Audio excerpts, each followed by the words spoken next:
जय श्रीराम।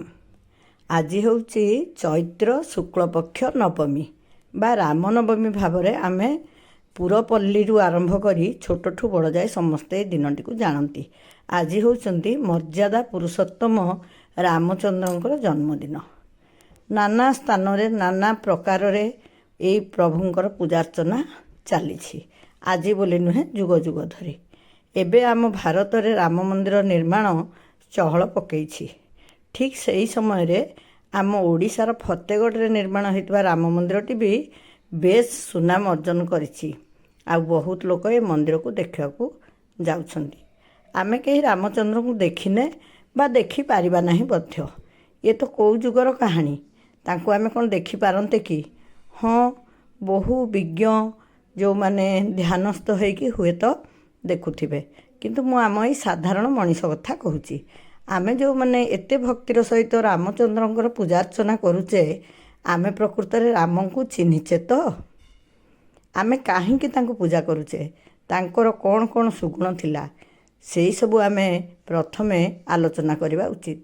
एई जो फतेगढ़ मंदिरटी खूब सुंदर हेइची, खूब कारुकार्यपूर्ण। आ तार चारि पाखर जो दृश्य अतीव मनोरम।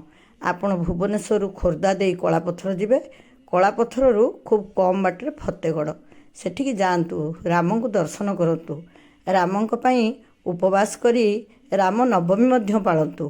किंतु रामंक चरित्रर जो मोहनीय गुण सब रही ताकू शिक्षा करी सेथिरु काणीचाए ग्रहण करी ए संसार रे शांति आ सौहार्द्य रक्षा करी आमे जदि बाट चली परिबा ताहले आमे हबा प्रकृत रे राम भक्त। मो सान बहुर बापघर पाखरे ए मंदिरटी, सी सेठिकु जिबाकु बाहरिया पूर्वरु मते फोन करी डकौथिला। मु कहली माँ एते बड़ खरारे मु जाई परिबिनी, तू गले सेठिर गोटे वीडियो करी नै आसबु, मु देखिबी। आ जदि ठीक लागिबो ताहले समस्ती को देखेबा पई चेष्टा करिबी। देखिले तो कि सुंदर हेछि मंदिरटी।